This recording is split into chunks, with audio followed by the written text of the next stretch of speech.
reform, you can see all these unintended consequences. Military want to make military supremacy and distance from China, but in terms of actual process, you can see all these unintended consequences. One more thing I want to emphasize is that when the country starts opening up, we start seeing very uneven playing field.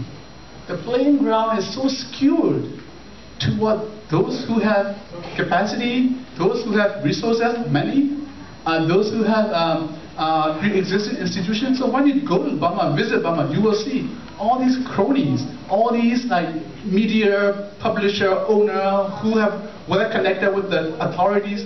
They are the one who become somebody in Burma these days. So I think 2-3 years ago I made a presentation for BADA human rights event. As I said clearly, I said 3 C's. Basically, criminal of war, war criminal, and cronies and crew.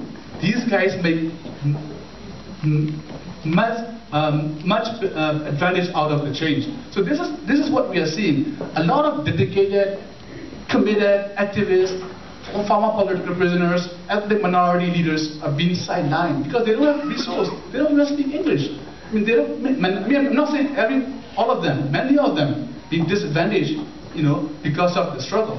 So now you have all these 3 C's who take maximum advantage out of the change. So as I said, the underdogs are getting worse. I mean, when you look at the president's speeches recently, he can't talk about how many jobs I have created.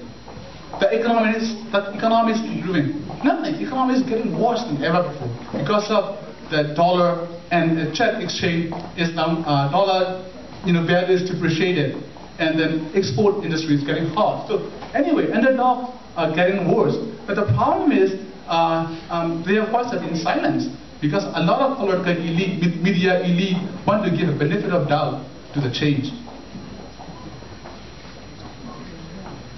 So what do we do? And then the issue is, I don't think that sitting sideline and repeating the old strategy of like government is bad, is not necessarily relevant for the time being, because I mean it's not an option.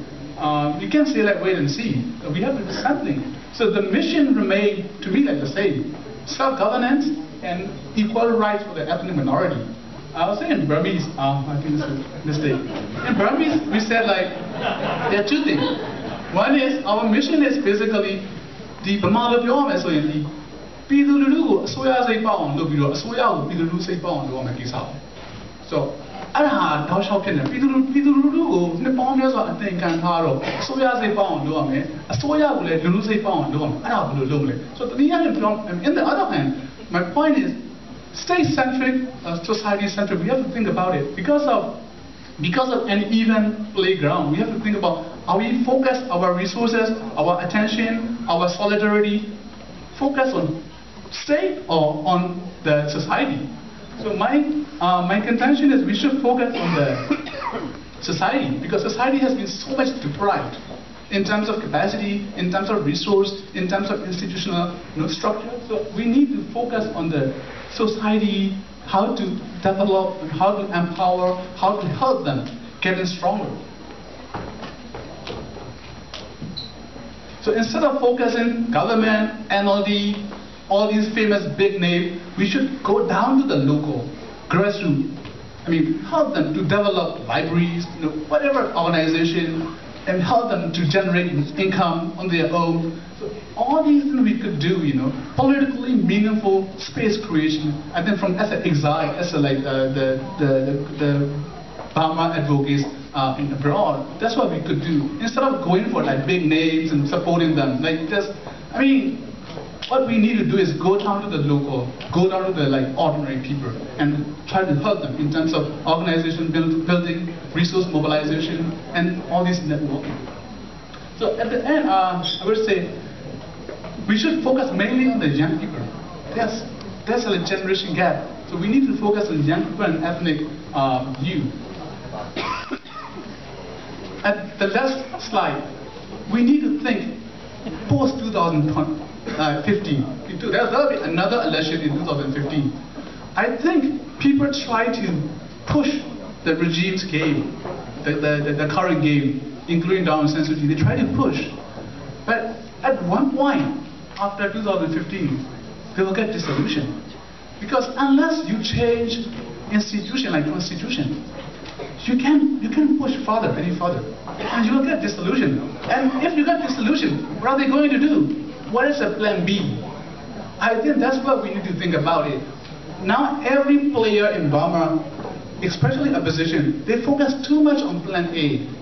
Let's try with that election, like by-election. Let's try to expand our space in the parliament. That's good, you know. If military got enlightenment, and okay, we agree with you, we resign from the politics, we withdraw from the economic domain, just you guys play together, happily ever after, happy ending. That's good. I wish that kind of scenario. If that kind of scenario does not pan out, what is a plan B? I think that's what we need to think about it, you know, as a long term. If, as I said, if the current change in system fails to deliver, it's very important. As a politics, it's all about deliver, whether you can deliver or not. If it fails to deliver the basic needs of the people, economic need as well as dignity. Even Aung San Suu Kyi joined the regime's game. What are we going to do if we fail to deliver? So we need to really think about how to prepare our society to cope with the situation next time. I believe, as under Suharto or Paek Choi, when the society getting stronger, democracy will be the second coming. This will be the second try. So that's what we need to aim for. Thank you.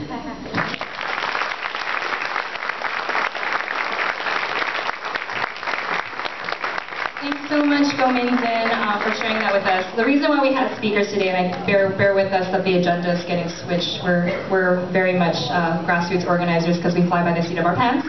And the reason why we brought these speakers is to encourage folks to get involved and to know that there is actually hope in Burma. And we wanted to frame the changes so that people can get involved and know that there's actually positive things going on. So I know it's getting dark, it's getting hot in here, so I want everyone to stand up. Yes, I'm actually doing this right now. Stand up today, as well as myself. I think I'm still considered youth, right? Burmese youth associations here, we are the future of our community, both back home and here in the United States. And so what sparked the movement in Burma were students in 1988. So we're going to teach you a democracy chant. So this is going to get you guys energized and pumped up so that you guys will not fall asleep during the movie, because that's just not what we want. I know we filled you up, so sorry about that.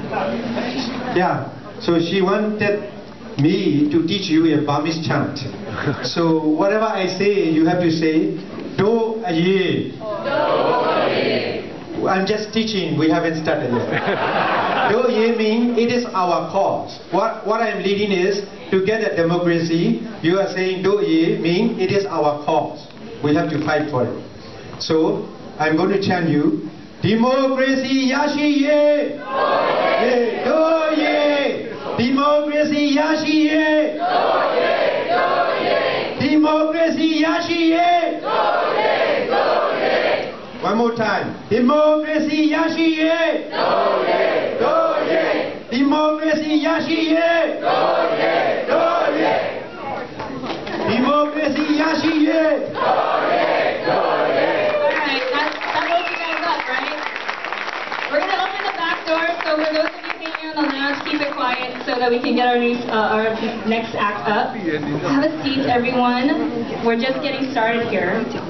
Right? We're all in it for the long haul. And I know you guys are here getting educated, empowered, energized.